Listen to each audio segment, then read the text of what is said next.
ప్రతిదినం మనం చదువుకుంటూనే ఉంటాం. ప్రతిదినము దాని ద్వారా మనకు ఏదో ఒక దేవుని యొక్క మర్మాన్ని బయలుపరుస్తూనే ఉంటాడు. ప్రతిరోజు మనం వాక్యం చదవటంలో దేవుడు తన అమూల్యమైనటువంటి సత్యాలు మనకు బోధిస్తూ ఉంటాడు. చదవడం మన వంతు, గ్రహించటం మన వంతు, దేవుని వైపు చూడటం మన వంతు. దేవుని కొరకు ఎదురు చూసి దేవుడు మనతో మాట్లాడే మాటను అంగీకరించి దేవునికి మనము బిడలంగా జీవించాలి. అది దేవుని యొక్క ఆశ. ఇక్కడ అపోస్తలుడైనటువంటి పౌలు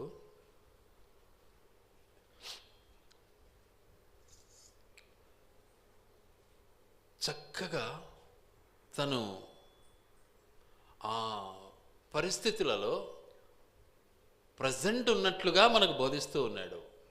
ఏమంటున్నాడు ఇక్కడ 23వ వచనం, నేను మీకు అప్పగించిన దానిని ప్రభువు వలన పొందితిని.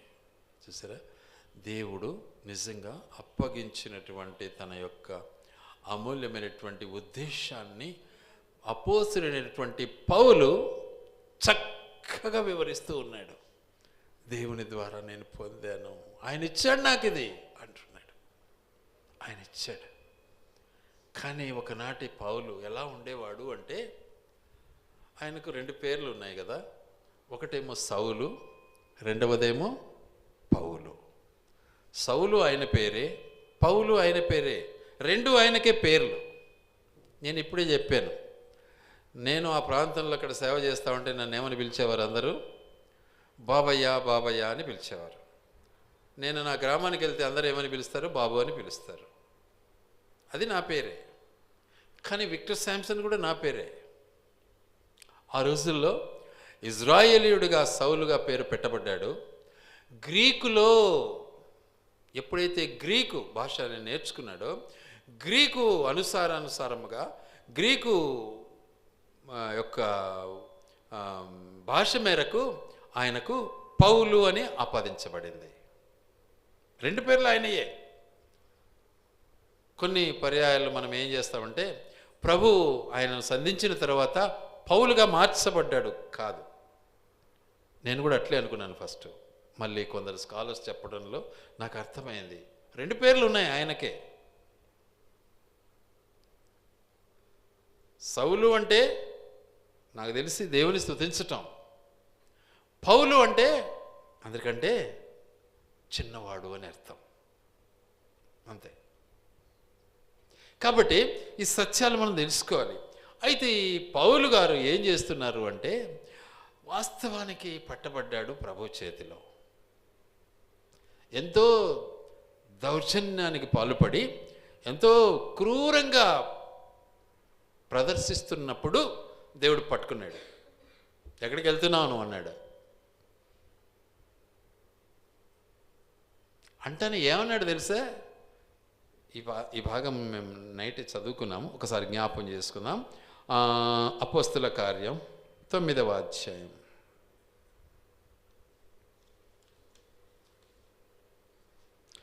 నిన్న దినపాఠంలో ఈ మాటను జ్ఞాపం చేసుకున్నాం. ఏమంటాడు ఇక్కడ అంటే, చాలా చక్కగా 3వ వచనం, ఆయన ప్రయాణము చేయుచు దమస్కు దగ్గరకు వచ్చినప్పుడు అకస్మాత్తుగా ఆకాశము నుండి ఒక వెలుగు ఆయన చుట్టూ ప్రకాశించెను. అప్పుడు అతడు నేల మీద పడి, అప్పుడు అతడు ఏమైపోయినాడు? పడిపోయినాడు. ఎప్పుడైతే ఆ ప్రకాశమానమైనటువంటి వెలుతురు ఆయన్ను ఆవరించిందో ఏమైపోయినాడు? సౌలు గారు పడిపోయాడు. తర్వాత సౌలా సౌలా నీవేళ నన్ను హింసించుచున్నావని తనతో ఒక స్వరము పలుకుట వినెను. స్వరం అందరికీ వినపడుతుంది, కానీ ఆ వెలుతురు అందరికీ కనపడలే. ఆయన వెనకబడి మనుషులు ఉన్నారు. దమస్కుకు వెళ్ళి క్రైస్తవులందరినీ నాశనం చేయాలనుకున్నాడు. కానీ మార్గమధ్యంలో యేసు ప్రభు ఏం చేశాడు? ఆపేశాడు. ఆపేసి సౌలా సౌలా నీవు నన్ను ఎందుకు హింసిస్తున్నావు? యేసయ్యను హింసించాడా? కాదు, తన బిడ్డల్ని హింసించాడు. మన పిల్లల్ని కొడితే మనకు బాధ కాదా? కాదా? మన పిల్లల్ని ఎవరైనా ఏమనంటే మనం బాధపడమా? అలాగే మన దేవుడు మన బిడ్డలు ఎందుకంటే ఆయన మన తండ్రి, మన కాపరి. తన బిడ్డల విషయంలో ఆయన అంటున్నాడు, నన్ను ఎందుకు హింసిస్తున్నావయ్యా? అయ్యా ఎవరు నువ్వు? నిన్నెప్పుడే హింసించినాను. ఇంకేంటి? చాలా స్పష్టంగా అంటున్నాడు. చూడు ఇక్కడ ఏమంటున్నాడు, ప్రభువా నీవెవడవని అడుగగా ఆయన, నేను నీవు హింసించుచున్న యేసును అన్నాడు. యేసులో బిడ్డలంటే కదా నువ్వు అక్కడ పరిగెత్తున్నావు కొట్టాలని, సంపాలని. మరి నన్నే కదా నువ్వు హింసిస్తున్నావు. ఏమంటావు ఇప్పుడు?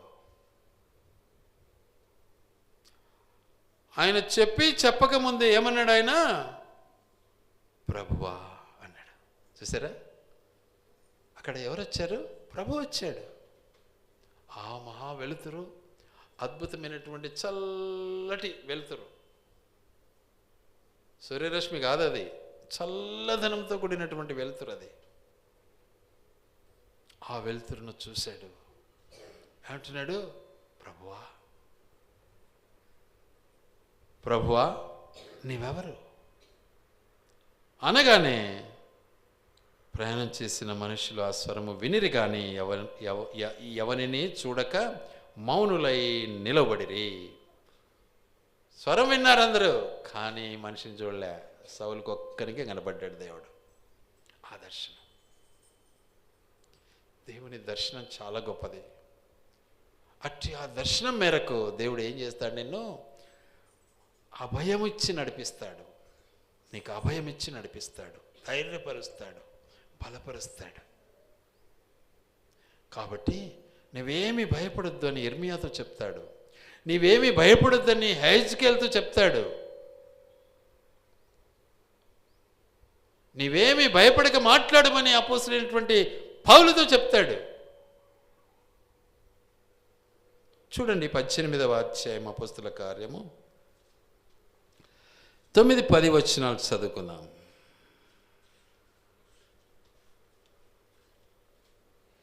18వ అధ్యాయము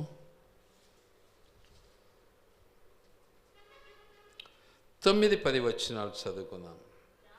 రాత్రివేళ దర్శనమందు ప్రభువు, నీవు భయపడక మాట్లాడము,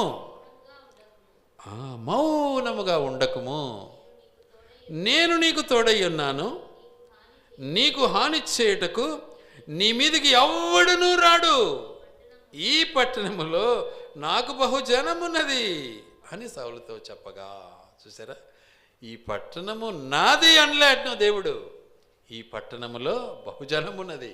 ఆ పట్టణం ఎవరిది? మన అబ్బదా? మన తాతదా? ఆయనదే. ఆ రాజ్యం ఎవరిది? ఆయనదే. ఈ దేశం ఎవరిది? ఆయనదే. ఈ భూమి ఎవరిది? ఆయనదే. ఆకాశం ఎవరిది? ఆయనదే. సముద్రం ఎవరిది? ఆయనదే. భూమి ఆకాశములను సముద్రములను సృజించినటువంటి దేవుడు ఎవరు? ఆయనే. మానవుడు మర్చిపోతాడు. ఎందుకు మర్చిపోతాడు? శరీరానికి బానిస అయిపోయాడు. అందుకే అంటాడు, ముందు నీ శరీరాన్ని అర్పించు దేవునికి అంటాడు. ముందు నీ శరీరాన్ని అప్పగించు. కాబట్టి అక్కడ ఎంత అభయాన్ని ఇస్తున్నాడు. మాట్లాడు, ధైర్యంగా మాట్లాడు, నేనున్నాను, నీకు తోడున్నాను అంటున్నాడు. దేవుడు నాతో ఇదే మాట మాట్లాడాడు. ఈ మాటతోనే దేవుడు నన్ను పిలిచాడు. ఈ మాటకు నేను ఇంకా వెన్నకంజ వేయలే. నాకు 4 పిల్లలు ఉన్నారే, నా భార్య ఉంది, నా తల్లి ఉంది, నాకు ఏం ఆస్తిపాస్తులు ఏం లేవే, నేను ఎట్లా బ్రతకాలా అని ఆలోచించలే. కారణం అభయం ఇచ్చాడండి. అభయాన్ని ఇచ్చాడు దేవుడు. భయపడకు అన్నాడు. నాకు అప్పుడు అవన్నీ తెలియలే, తర్వాత తెలుస్తూ వచ్చినాయి. కానీ లోబడ్డాను, వెంటనే లోబడ్డాను. ఆ మాట నన్ను నిజంగా మార్చేసింది. అభయం ఇచ్చాడు. అలాంటి పరిచర్య, అలాంటి సేవ చేయాలి అన్నటువంటి ఒక మార్గాన్ని దేవుడు నా కొరకు ఏర్పాటు చేశాడు. నేను పరిచర్య సేవకు వచ్చాను. బంధువులు కానీ, స్నేహితులు కానీ, ఇరుగుపురుగు అందరూ కూడా తిట్టారండి. తిట్టనోడు ఒకడు లేడు. తిట్టనోడే పాపాత్ముడు. ఎందుకు? ఏమైంది నీకు? గాడిదలాగా ఉండవు. పిల్లలు నేదరు పిల్లలు ఉన్నారు, సేవ అని వచ్చినావు, ఏం పెడతావు వీళ్ళకి? ఇప్పుడు నువ్వు ఏం తెచ్చి పెడతావు సేవలో అన్నారు. చూడండి, ఆలోచించండి. దేవుడు చాలా గొప్పవాడు. ఏం లేదు వాస్తవానికి నాకైతే. నేనేం ధనవంతుని కాదు, కానీ నా దేవుడు ధనవంతుడు, సమృద్ధి కలిగినటువంటి దేవుడు. నా బిడ్డలు ఏమైనా పస్తున్నారా? లేరే. నా బిడ్డలు పోషించటంలో ఏమైనా నిర్లక్ష్యమైందా? లేదే. ఏ కొరత కాలేదండి. కానీ ప్రజల మనోభావాలు అలా ఉంటాయి. అందరూ తిట్టారు. ఏమి ఉదయం చేస్తా సేవ చేయకూడదా? అట్లా ఇట్లా అన్నారు. ఏమనలే, నేను ఎవరినేమనలే. నేను కూడా ఒకప్పుడు మంచి కోపగిస్తునే, కానీ ఎవరిని కోపగించగలేదు. దేవుడు ఆ కోపాన్ని అంతా అణిచివేసేసాడు. అయితే ఆ గొప్ప దేవుడు నిజంగా తన యొక్క ఉద్దేశాన్ని బయలుపరచడానికి ఇష్టపడినటువంటి దేవుడై తను చేస్తున్నటువంటి గొప్ప ఆధిక్యత ఏంటిది ఇక్కడ అంటే, ఆయన ఇక్కడ మాట్లాడిన ప్రతి మాటను మనం గుర్తిస్తే ఏమంటాడు? నేను మీకు అప్పగించిన దానిని ప్రభు వలన పొందితిని.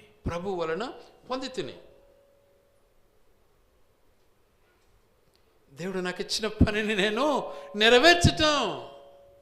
ఏమంటారు దాన్ని ఏమంటారు? కృతజ్ఞత అంటారు. చాలా మంది చెప్పిన మాట వినరు. అది కృతజ్ఞత కాదు, అది వ్యతిరేకత అంటారు దాన్ని. చెప్తానే పని చేస్తే కృతజ్ఞుడు అవుతాడు, అంతే. దేవుడు చెప్పాడు, లోబడ్డాను. కాబట్టి కృతజ్ఞత కలిగి జీవించటం మనం నేర్చుకోవాలి. ఆయన నాకు చెప్పాడు, మీకు ఇస్తున్నాను ఈ పని. ఆయన నాకు చెప్పాడు కాబట్టి ఇది మీకు నేను అప్పగిస్తున్నాను. ఆయన నాకు ఇచ్చాడు, నాకు చెప్పాడు, మీకు అప్పగిస్తున్నాను. యేసు ప్రభువు అంటాడు, ఇది నా శరీరము, ఇది నా రక్తం. ఇది నా శరీరము, ఇది నా రక్తం. మీ కొరకు చిందింపబడిన నూతన నిబంధన రక్తం, క్రొత్త నిబంధన ఇది. పాతది కాదు. పాతది బలులు, అర్పణలు, భయంకరం, చేయలేము, నిశ్చత కాదు. ఆ అర్పణ నేను ఇస్తున్నాను, ఆ బలి నేను ఇస్తున్నాను, ఇది నీకు అప్పగిస్తున్నాను. ఎంత గొప్ప విషయం! ఆ బలి యేసుక్రీస్తు ప్రభువే. ఆ అర్పణ ఆయనే అప్పగించాడు తండ్రికి. అంటున్నాడు, ఇది నా శరీరం, బలి అర్పించినటువంటి ఇది నా శరీరం. కాబట్టి నీ శరీరాన్ని ఏం చేయాలి? ఇప్పుడు నువ్వు నాకు అప్పగించు అంటాడు. అదే కదా మనం రోమపత్రిక 12:1 చదివాం. నీ శరీరాన్ని ఏం చేయాలి? పరిశుద్ధంగా ఉండాలి, దేవునికి అనుకూలంగా ఉండాలి, సజీవ యాగంగా అప్పగించాలి. చంపేసి కాదు, సజీవంగా అప్పగించాలి. అందుకే పేతురు భక్తుడు ఒక మాట అంటాడు, చూడండి దయచేసి. పేతురు ఏమంటాడంటే,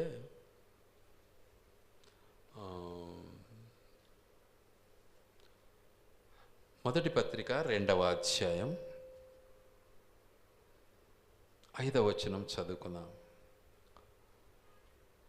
యేసుక్రీస్తు ద్వారా దేవునికి అనుకూలమగు ఆత్మ సంబంధమైన బలులనర్పించుటకు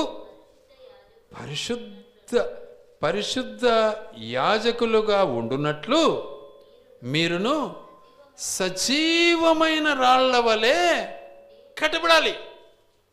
సజీవమైన రాళ్ల వలె ఉండి ఆత్మ సంబంధమైన మందిరం కట్టాలి. లోక సంబంధమైనది కాదు, ఆర్టిఫిషియల్ కాదు, ఈ బిల్డింగ్ కట్టడం కాదు. సజీవ రాళ్ళు, ప్రాణం కలిగినటువంటి రాళ్ళు లాగా కట్టబడాలి. సజీవ ఆత్మ మనం కట్టబడాలండి. మాకు తెలిసిలే, బైబిల్ చదవడం వచ్చు, ప్రార్థన చేయడం అంటే సరిపోదు కదా. కటకం కట్టాలి, పెంచుకుంటూ పోవాలి, మందిరం కట్టాలి, పరలోకాన్ని చేరాలి. దేవుని ఆశ ఇది. అందుకే దేవుడు ఈ గ్రంథాన్ని మనకి ఇచ్చాడు. ఇది ఆషామాషి కాదు. బైబిల్ ఇంట్లో పెట్టుకుంటే సరిపోదు, దీన్ని ఆచరించాలి. చాలామంది కొందరు హేట్ చేస్తారు. సపోజ్ ఈ సంఘం అంటే ఆ సంఘాన్ని హేట్ చేస్తారు. ఇప్పుడుండే ప్రస్తుత వైఖరి అది. నేను ఎవరిని హేట్ చేయలేదండి, ఏ సంఘాన్ని హేట్ చేయలే, వాస్తవం చెప్తున్నా. కానీ ఆ సంఘాలు చేసే పనులు చూసి బాధపడుతూ ఉంటా. హేట్ చేయను, వాళ్ళని తృణీకరించను, బాధ కలుగుతూ ఉంటుంది నాకు, ఏడ్చుకుంటూ ఉంటా లోపల. ఎందుకు ఇలా చేస్తున్నారు, వాక్యం ఏమని చెప్తా ఉంది అనే బాధ నాలో, తపన.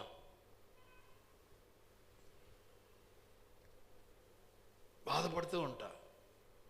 కాబట్టి దేవుని యొక్క ఉద్దేశం ఏంటిది అంటే చాలా స్పష్టంగా అంటున్నాడు. ఏం కావాలి మీరు ఏం కావాలి?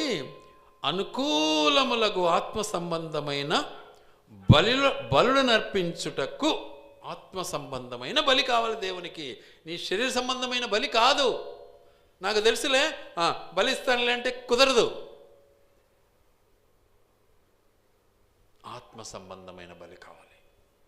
నీ శరీరాన్ని ఆత్మతో అప్పగించుకోవాలి. అలా అప్పగించుకోవటంలోనే దేవునికి మనము కృతజ్ఞులమైతాము.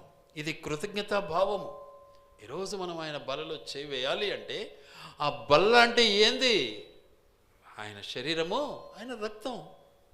వాస్తవానికి మన భారతదేశంలో పరిస్థితి ఇట్లా అయిపోయింది.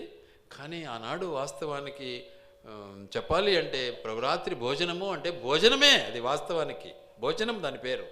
కానీ అలా మనం భోంచేయలేము. ఇక్కడ సంఘాల వారిగా తీర్చబడ్డాము కాబట్టి ఆయన జ్ఞాపకార్థ సూచనను మనము కలిగి ఉన్నాం. ఇది మనకు భోజనం. ఈ భోజనము చేయాలి అంటే ఏం కావాలి? మనలో ఏం కావాలి? సజీవ యాగం కావాలి. ఏం కావాలి? మనలో అనుకూలమైనటువంటి ఆత్మ సంబంధమైన బలి కావాలి. అది లేకుండా భోంచేస్తే ఏమవుతావంట? ఏదో చెప్పాడు కదా వాక్యంలో, చాలా స్పష్టంగా మాట్లాడాడు. రోగివైతావంట. ఆలోచించుకోండి ఒకసారి. ఎందుకు అంటే ఈ సత్యాన్ని మనం ఎరగాలి. దీన్ని మనం ఎరగకుండా చాలా వరకు మిస్ చేస్తూ ఉంటాం. మాకన్నీ తెలుసులే, నీళ్ళలో మునిగినాములే, తేలినాములే అనుకుంటుంటారు. నీళ్ళలో మునిగి తేలితే సరిపోదు అని ఎన్నోసార్లు చెప్పాను నేను. కాబట్టి సెలవిస్తున్నటువంటి మాట చాలా స్పష్టంగా ఉండి, ఇందులో వాక్యం ఏమని సెలవిస్తుంది అంటే వాస్తవానికి అక్కడ ఉన్నటువంటి పరిస్థితి ఏంది అంటే దేవుడు ఆనాడు బలులు అర్పించినప్పుడు, వాస్తవానికి యోబు గ్రంథాన్ని ఒకసారి తీసుకుంటే కుమారుల కొరకు కుమార్తెల కొరకు యోబు గారు ఏం చేసేవారు? బలులు అర్పించేవాడు. ప్రతిరోజు బలి అర్పించేవాడు. వాళ్ళు ఎక్కడ పాపం చేసింటారని ఆ ప్రాయచిత్తం అయ్యేది. ప్రతిరోజు ఎందుకు అర్పించాలి? ఒకరోజు అర్పిస్తే సరిపోదా? కాదు, ప్రతిరోజు అర్పించాలి. అది ఆనాటి బలి. కానీ ఈరోజు దేవుడు ఏం చేసేది తెలుసా? శాశ్వత పరిష్కారం చేసేసాడు దేవుడు మన కోసం. శాశ్వత పరిష్కారం.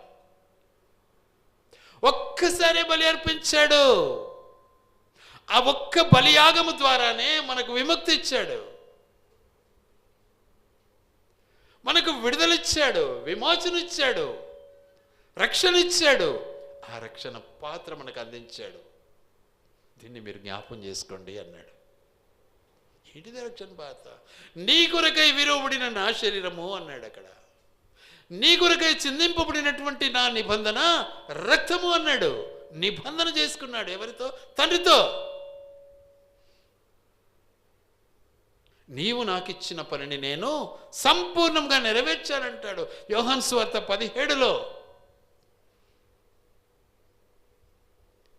నిబంధన. కాబట్టి ఆ నిబంధనను మనం అనుభవించాలి.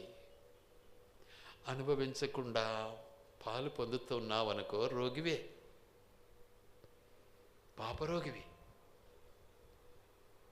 అది బాగా కాదు. కాబట్టి మార్పు రావాలి మనలో.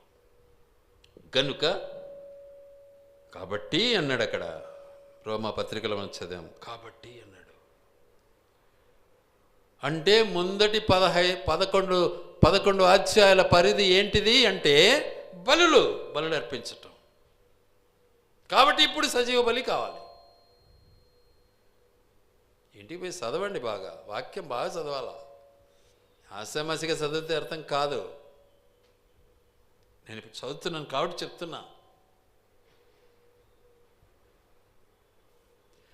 గనుక దేవుని యొక్క ఉద్దేశం ఏంటిది అంటే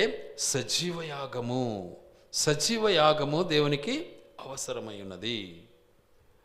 గనుక ఏం చేయాలి?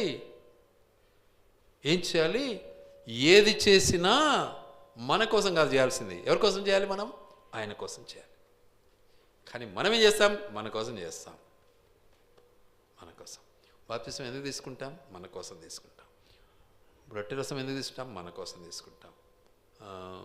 మనము చేసే పనులన్నీ ఎవరి కోసం చేస్తాం? మన కోసం చేస్తాం. ఏం ప్రయోజనం? యేసు ప్రభువు ఏం చేశాడు? ఎవరి కోసం చేశాడు? తండ్రి కోసం చేశాడు. తండ్రి ఆజ్ఞ ఇచ్చాడు, చేశాడు. తండ్రి ఆజ్ఞ నెరవేర్చాడు, కృతజ్ఞుడయ్యాడు. మన కొరకు ప్రాణం పెట్టాడు. నువ్వు ప్రాణం పెట్టు అన్నాడు, పెట్టాడు. అది కృతజ్ఞత. సుత్తి అందరూ కొడతారండి. ఆలోచించాలి. సుత్త కొట్టేది గొప్పతనం కాదు. తిప్పి మాట్లాడతారు రకరకాలు. ఒక్క మాటలోనే తేట తెల్లమైపోతుంది మన బ్రతుకు. మన జీవితాలను మనం సరిచేసుకోవటం నేర్చుకోవాలి. సరిదిద్దుకోవాలి. అలా మనం సరిదిద్దుకోలేకపోతే ఏం ప్రయోజనం? అందుకే వాక్యం అంటుంది, కొలస్సే పత్రిక 3వ అధ్యాయము 23వ వచనంలో ఏమంటాడంటే, కొలస్సే పత్రిక 3వ అధ్యాయము 23వ వచనం చూడండి దయచేసి. ప్రభు వలన స్వాస్థ్యమును ప్రతిఫలముగా పొందుదుమని ఎరుగుదురు గనుక మీరేమి చేసినను అది మనుషుల నిమిత్తము కాక ప్రభువు నిమిత్తమని మనస్ఫూర్తిగా చేయుడి. మీరు ప్రభు అయిన క్రీస్తునకు దాసులై ఉన్నారు. చూసారా ఏమండి? ఎవరి కోసం చేయాలి? మనము ప్రభు కోసం చేయాలండి. తింటున్నాము అంటే ప్రభు కోసం తినేది నేర్చుకోవాలి. పని చేస్తున్నాము అంటే ప్రభు కోసం పని చేస్తున్నాము. బ్రతుకుతున్నాము అంటే ప్రభు కొరకు మనం బ్రతుకుతున్నాము. అందుకే అపోస్తలుడైన పౌలు అంటాడు, నేను బ్రతుకుతున్నాను అంటే నేను కాదు, నాలో ఎవరున్నారు? క్రీస్తే నాలో ఉన్నాడు. క్రీస్తు నాలో బ్రతుకుతున్నాడు అన్నాడు. నాకు కలిగినదంతా కూడా నేను ఏం చేస్తున్నాను? పెంటతో సమానముగా ఎంచుకుంటున్నాను అంటాడు. పెంటతో సమానముగా ఎంచుకుంటున్నాను. మనం ఎంచుకుంటామాట? చూసుకోండి, ఒకసారి ఆలోచించండి. నువ్వు కనీసం మీ ఇద్దరికి కొంతన్నా ఒక భాగమన్న పెట్టుకోకుండా అంతా ఎట్టపంచినవయ్యా నీ పిల్లలకు అంటారు చాలామంది నన్ను. ఏం చేయాలి ఇప్పుడు? నేను జయకుమార్ని అడిగినా, ఏమన్నా నీకు కావాలనా, నీకు అవసరమా అని. నాకైతే వద్దు, నీకేమైనా చెప్పు, కావాలనేమో భాగం ఇస్తాము అనుకున్నా. కానీ వద్దు, నాకేం అవసరం లేదులే అనింది. చాలా సంతోషమైంది నాకైతే. పూర్తిగా నా బిడ్డలకు నేను పంచిపెట్టేశాను. ఫినిష్ అయిపోయింది. ఇంక మాకేం లేదు. ఇప్పుడు చెప్పాలంటే మేము మాది కాదు ఇల్లు. ఎవరికి కావాలి ఇల్లు? నేను ఎట్ట కట్టకపోతున్నా ఏమన్నా? ఉన్న భూములు కూడా అన్నీ వాళ్ళకి ఇచ్చేసా. నా దగ్గర ఏం లేదు, సెంటు కూడా లేదు. ఫినిష్. ఎందుకు నాకు? ఇక నా దేవుడు అంటే చాలడా? ఆయన నా సమృద్ధి. ఏమన్నాడు ఇక్కడ? మరొకసారి చదువుదాం కొలస్సే పత్రికను. ప్రభు వలన స్వాస్థ్యమును ప్రతిఫలముగా పొందుదుమని ఎరుగుదురు గనుక మీరేమి చేసినను అది మనుషుల నిమిత్తము కాక ప్రభువు నిమిత్తమని మనస్ఫూర్తిగా చేయండి అన్నాడు. చూసారా ఎంత గొప్ప విషయం అండి. మన దేవుడు ఆ పని చేశాడు, మన ప్రభు ఆ పని చేశాడు. తన్ను తాను అప్పగించుకున్నాడు, కొంత కూడా ఆయన ఉంచుకోలే, మొత్తం మన కొరకు దారపోసాడు, తన ప్రాణాన్ని ఇచ్చేసినాడు. నువ్వేమిస్తున్నావు? చాలామంది కానుకేయాలంటే కష్టపడతారు, చాలామంది ఇతరులకు సహాయం చేయాలంటే కష్టపడతారు, చాలామంది ఇతరులను ఆదరించాలంటే కష్టపడతారు. ఇతరులు కష్టపడతా ఉంటే చూస్తా మాకెందుకు లేని వాళ్ళు చాలామంది ఉన్నారు. ఏం ప్రయోజనం దీనివల్ల? నీకేం లాభం ఇందులో? నేను బాగుంటే చాలే అనుకుంటారు చాలామంది. దానివల్ల మనకేం లాభం? ఏమైనా లాభమా? జాగ్రత్త పడండి. మన దేవుడు మన సహాయకుడు, మన దేవుడు మన కాపరి, మన దేవుడు మనకు శత్రువు ఎదుట ఏం చేస్తాడు? భోజనం సిద్ధం చేస్తాడు. ఆపత్కాలములలో మన దేవుడు మనల్ని ఆదుకోవడానికి సిద్ధంగా ఉన్నాడు. మీరు ఆపదల్లో పన్నారో లేదో కానీ నేను చాలా ఆపదలు అనుభవించాను, చాలా అంటే చాలా. ఎన్ని ఆపదలైనా నా దేవుడు నన్ను ఏం చేశాడు? అప్హోల్డ్ చేశాడు, పైకి తీసుకొచ్చాడు. చాలా పరీక్షలు దేవుడు ప్రభు కృపలో నేను అనుభవించాను. ఉద్యోగంలో కానీ బయట కానీ చాలా పరీక్షలు. వాటన్నిటిలో మనం పాస్ కావాలి అంటే మన సొంత జ్ఞానము, సొంత తెలివి కాదు, ఆ దేవుని మహాకృప మనకు అవసరం. గనుక ఆయన అంటాడు, జ్ఞాపకం చేసుకోండి నన్ను అన్నాడా లేదా? అక్కడ చూద్దాం ఆ మాట. కొరింథీ మొదటి పత్రిక 11లోనే అక్కడ ఒక మాట ఉంటుంది, 24లో 24ని చదువుకుందాం. ముందు చదువుదాం ఒకసారి 23 మళ్ళీ. నేను మీకు అప్పగించిన దానిని ప్రభు వలన పొందితిని. ప్రభు అయిన యేసు తాను అప్పగింపబడిన రాత్రి ఒక రొట్టె ఎత్తుకొని కృతజ్ఞతాస్తుతులు చెల్లించి, చూసారా ఏం చేశాడు? తన శరీరాన్ని అప్పగించుకోవటానికి కృతజ్ఞత చెల్లించాడు. అయ్యా మనకు ఉందంటారా? అది ఉందే? మన ఖాతాలో ఉందే ఆ పదము? నేర్చుకోవాలండి మనము. ఊరికి చదివితే సరిపోదు కదా, కృతజ్ఞత కావాలి మనకు. తన శరీరాన్ని అప్పగించుకోవటంలో కృతజ్ఞుడయ్యాడు. మనల్ని దేవునికి అప్పగించుకోవటంలో మనం కృతజ్ఞులంగా ఉండకపోతే మనం ఆయన బిడ్డలమని ఎలా చెప్పుకుంటాము? భయంకరమైన మోసం కదా ఇది. ఇది భయంకరమైన వ్యభిచారం కదా. అందుకే యోబును ఒక మాట అన్నాడు దేవుడు. చూద్దాం ఆ మాటను ఒకసారి. 40వ అధ్యాయం, యోబు గ్రంథం 40వ అధ్యాయం.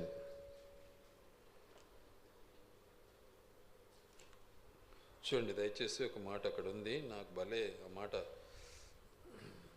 అనుకుంటానే భలే బాధేస్తుంది. ఎంత 40వ అధ్యాయము 3వ వచనం.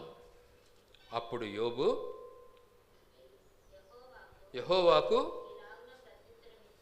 ఎందుకన్నాడు ఆ మాట అంటే, ముందు అడిగాడు ఆయన, ఇప్పుడు నేను ప్రశ్నిస్తున్నాను, ఇప్పుడు నేను నిన్ను అడుగుతున్నాను, నాకు జవాబు అన్నాడు దేవుడు. అంటానే అప్పుడు ప్రత్యుత్తరం ఏమని ఇస్తాడు చూడండి. 4వ వచనం, చిత్తగించుము, నేను నీచుడను, నేను నీకు ఏమని ప్రత్యుత్తరం ఇచ్చేదను, నా నోటి మీద నా చేతిని ఉంచు. సరే, యోబు ఏమంటున్నాడండి? నేను మహానీచునండి, నీకేం జవాబు చెప్పగలనయ్యా, నువ్వు పరిశుద్ధుడవు, నా దేవుడవు, సృష్టికర్తవు. మనం అంటామా ఆ మాట? మనకు వస్తుందా? నేను పెద్ద భక్తుని అంటాం మనమైతే కదా. అంటారా అనరా? చెప్పండి.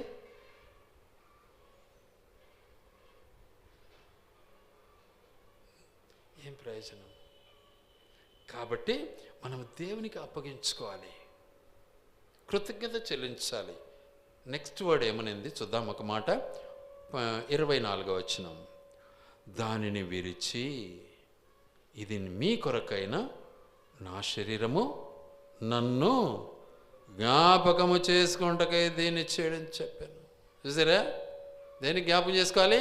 నేను నీళ్ళలో మునిగి తేలిన నాకు ఇయ్యి అనడం కాదు, అది ఆయనను జ్ఞాపకం చేసుకోవాలి. ఏనను? యేసుక్రీస్తు ప్రభుల వారిని. ఎక్కడ? సిలువలో. ఉందేంటవా జ్ఞాపకం? నువ్వు సిలువలో జ్ఞాపకం చేసుకుంటే నీ హృదయం అంతా పరిశోధన అయిపోతుంది, పరిశుభ్రం అయిపోతుంది. అలా నువ్వు చేసుకోకపోతే హృదయం అంతా కంపు కొడతా ఉంటుంది. పైనుంచి రొట్టె తింటావు, ఏమైపోతుంది? రెండింటికి సెట్ కాదు కాబట్టి ఆరోగ్యం దెబ్బతినిపోతుంది నీకు. చూసుకో ఒకసారి.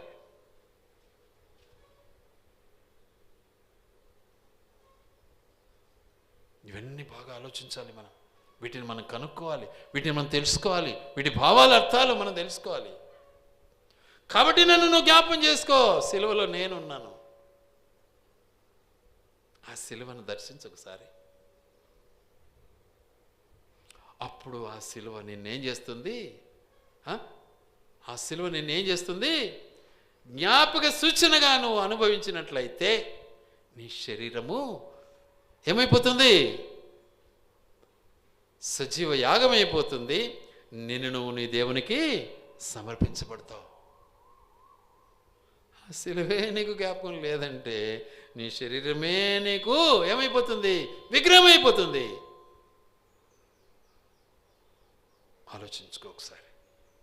కాబట్టి మన బ్రతుకులు ఒకసారి పరిశీలించుకోవాలి. ఆ బలలో మనం ప్రవేశించాలి. ఆ బల అంటానే ఏదో నామాంకితంగా, లేకపోతే ఏదో ఆచార పద్ధతి కాదండి. ఇది ఆచారం కానే కాదు. కానీ ఆచరణ చేస్తున్నారు ఈ రోజుల్లో చాలామంది. దాన్ని ముట్టుకుంటే చస్తారంటారు కొందరైతే. ముట్టుకుంటే ఎవరు చావరు, కానీ దాన్ని తింటే చస్తారు. యేసులో చెప్పలే ముట్టుకుంటే చస్తావని చెప్పాడా దేవుడు అవ్వకు? కానీ అవ్వ ఏం చెప్పింది? ముట్టుకుంటే చస్తాడని చెప్పింది సర్పంతో. కానీ తింటే చస్తాడన్నాడు. అది తింటే చస్తావు, అది సంగతి. కాబట్టి ఈ సత్యాలు మనం తెలుసుకోవాలి. గనుక ప్రభువులో మనం కొనసాగటానికి జ్ఞాపకం చేసుకునేది నేర్చుకోవాలా. దేవుని మనము జ్ఞాపకం చేసుకోవాలా. ఎప్పుడు, ఎంతవరకు? క్రైస్తవుని యొక్క జ్ఞాపక సూచన ఎంతవరకు ఉంటుంది అంటే, ఎప్పుడైతే నువ్వు ప్రభువుని అంగీకరించావో, అంగీకరించిన మొదలు సత్యంత వరకు ఉంటుంది. అదే నిష్టలోనే ఉండాలి. అది క్రైస్తవ జీవితం అంటే. అలా నువ్వు నిష్టలో లేవు, నువ్వు క్రైస్తవునివి కావు. చిన్న ఉదాహరణ చెప్తాను. ఈరోజు కొందరు నల్లబట్టలు వేసుకుంటారు, కొందరు ఎర్రబట్టలు వేసుకుంటారు. ఎన్ని రోజులు ఉంటారు? 40 రోజులు ఉంటారు. ఆ సంఖ్య వాళ్ళకి ఎక్కడి నుంచి వచ్చిందో మనకు తెలియదు. 40 రోజులు ఉంటారు. ఏం చేస్తారు 40 రోజుల్లో? మాంసం తినరు. తింటారా? తినరు. ఎవరంటే వాళ్ళు వండి పెట్టింది తింటారా? తినరు. హోటళ్ళల్లో తినేస్తారా? తినరు. ఎందుకండి? ఏం కారణం? ఏం పలకరే? ఎందుకు తినరు వాళ్ళు? వాళ్ళు నిష్టలో ఉన్నారంట. దేవుని నిష్టలో ఉన్నారంట. మరి క్రైస్తవునికి లేదా నిష్ట? ఏదంటే అది, ఎప్పుడంటే ఎప్పుడు, ఏదంటే అది, ఎట్లంటే ఎట్లా తిరగడం తినడం ఉంటుందంటారా? లేదు. కానీ క్రైస్తవుడు 24 గంటలు నిష్టలో ఉండాలి. జీవితాంతము నిష్టలో ఉండాలి. క్రైస్తవుడైతే ఆ నిష్ట కలిగి జీవించాలి. వాడే క్రైస్తవుడు.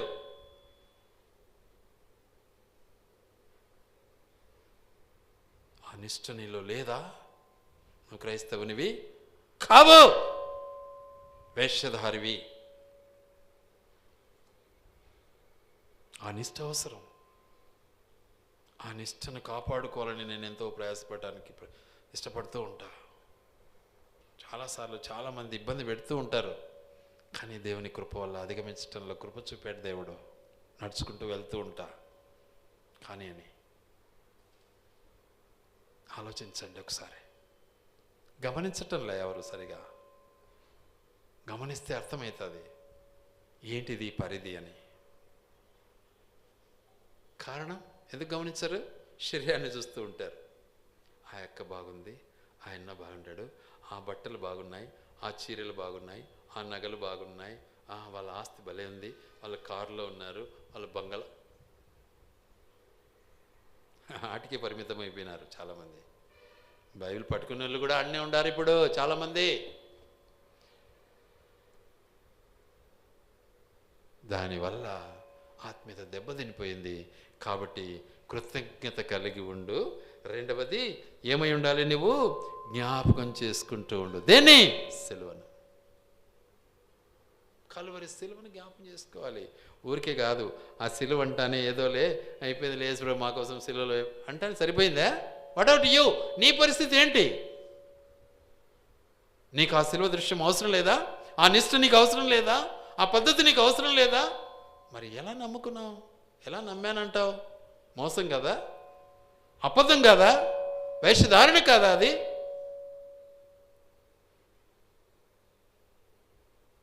పెళ్లి చేయాలంటే ఏం కావాలి? ఇప్పుడు కట్నం కావాలా?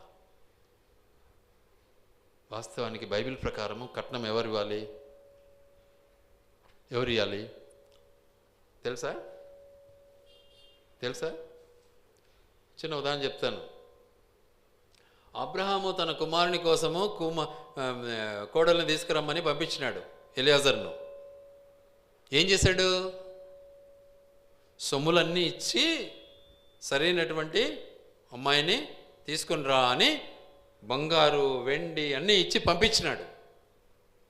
ఆమె అక్కడి నుంచి ఏం తేలే, నెయ్య పైసా తేలే వాళ్ళమ్మగారింటి నుంచి. ఎవరు అబ్రహాం కోడలు? రెబెకా.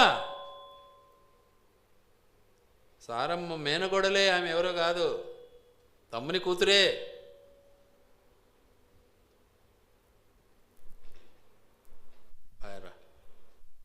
పోతుంది. కాబట్టి ఇవ్వవలసింది ఆడపిల్లలు కాదు, వాస్తవానికి మగపిల్లలు ఇవ్వాలి. అందుకే పాతకాలంలో ఏమనేవాళ్ళంటే ఓలి ఇచ్చి పెళ్లి చేసుకుంటున్నారంటే అప్పట్లో. ఓలి అంటే అదే కథ. మగపిల్లడు ఓలి ఇస్తాడు, పెళ్లి చేసుకుంటాడు. ఇప్పుడు నా కూతురికి ఏమనుకుంటున్నాడు? 10 లక్షలు ఇస్తున్నాడు. అబ్బా, ఎంత గొప్పతనం ఇది!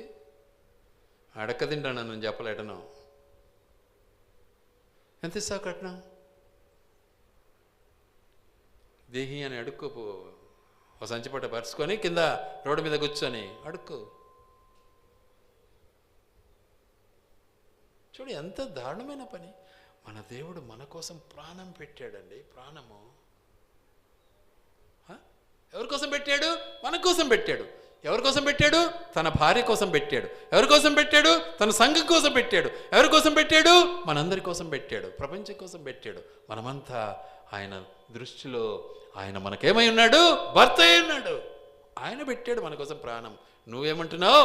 నువ్వు పెట్టు, నాకు పెట్టుబడి అంటున్నావు. నేను ఒక చిన్న ఇన్సిడెంట్ విన్నాను. ఒక దైవజనుడు చెప్తా ఉంటే, ఒక అక్కయ్య వచ్చి ఇట్లా చేతులు వెనక పెట్టుకొని ప్రార్థన చేయ నా కోసం అనిందంట. ఏమక్క అంటే, నా పరిస్థితి బాగాలేదు, నా కుటుంబ పరిస్థితి, నా భర్త నా మాట వినడు అనేదంట. ఏమక్క చేతులు వెనక పెట్టుకున్నావు? బాగా అంటే చేయి ఇటు తీస్తేనే అంత బ్యాండేజ్ ఉందంట. ఏమైందక్క అంటే, నా భర్త అంతా అమ్మేసుకున్నాడు, ఇంకా ఏదో రావాలని చెప్పి, దానికి ఏదో డబ్బు కట్టాలని చెప్పి నా ఇంటి నుంచి మళ్ళీ 3 లక్షలు తెమ్మన్నాడు. నా ఇంటి దగ్గర మా అమ్మ నాన్న దగ్గర అది అంత లేదు, మాకు అంత స్తోమత లేదు, నేను తేనన్నాను. తేకపోతే వదిలేదు లేదు, నన్ను ఒక కొద్ది రోజులు టైం ఇచ్చారు, మళ్ళీ నన్ను హింసించారు, మళ్ళీ నేను పోనన్నాను. అప్పుడు మా అత్త ఏం చేసిందంట, ఇట్లా చేతులు వెనకబెట్టిందంట. భర్త వచ్చి కటింగ్ ప్లేట్ తీసుకొని గోళ్ళను పెరిగి పారేసాడట. ఎట్లుంటుందండి? పెరిగి పారేస్తే 3 లక్షలు వచ్చినాయా? మరి ఆ గోర్లతో ఏమన్నా వచ్చినాయా? ఏం ప్రయోజనం? నరకానికి సిద్ధమైనాడా లేదా మనాడు? చెయ్యి ఇంత వాసింది. ఒక దైవం చెప్తే విన్నాను, నేనైతే చూడలే. భలే బాధేసింది. చెప్తా అంటేనే నాకు బాధేస్తుంది. ఇలాంటి క్రూరులు ఉన్నారా? ఏం ప్రయోజనం దానివల్ల? కట్నాలు కానుకల కోసం పెళ్ళి చేసుకుంటావా? మన దేవుడు మనకిచ్చాడు. మనల్ని అందంగా ఉంచాలని ఇష్టపడ్డాడు, మనల్ని సౌందర్యంగా ఉంచాలని ఇష్టపడ్డాడు, మనల్ని తన బిడ్డల్లా పెంచాలని ఇష్టపడ్డాడు, మనల్ని తన రాజ్యంలో చేర్చాలని ఇష్టపడ్డాడు, మన కొరకు ఆస్తి సమకూర్చి పెట్టాడు, మన కోసం పరలోకం ఏర్పాటు చేశాడు, మనలోకి బంగ్లాలు ఏర్పాటు చేశాడు, మళ్ళీ వస్తానన్నాడు, తీసుకెళ్తానన్నాడు. మన దేవుడు మృత్యుంజయుడయ్యాడు, మరణాన్ని సహించాడు, మరణాన్ని గెలిచాడు, పునరుత్థానుడయ్యాడు. ఏందండి మన పరిస్థితి ఏంటి మరి? ఎలా ఉన్నాం మనం? కాబట్టి మనం జ్ఞాపకం చేసుకుందాం, మనం కృతజ్ఞులుగా జీవిద్దాం. ఇంతటితోనే టైం అయిపోతుంది ఎక్కువగా, కాబట్టి నేను ముగిస్తున్నాను. చాలామంది చరిత్ర ఇంకా చెప్తే ఈ 2 వచనాలలోనే, కానీ ఇక ఎక్కువ సమయం వీలు పడదు, క్షమించండి. గనుక మనం సిద్ధపడదాం, ఆయన బలలో పాలు పొందాలి. దేవుడి మాటలు ఆయన వెనికిడిలో దీవించి ఆశీర్వదించునుగాక.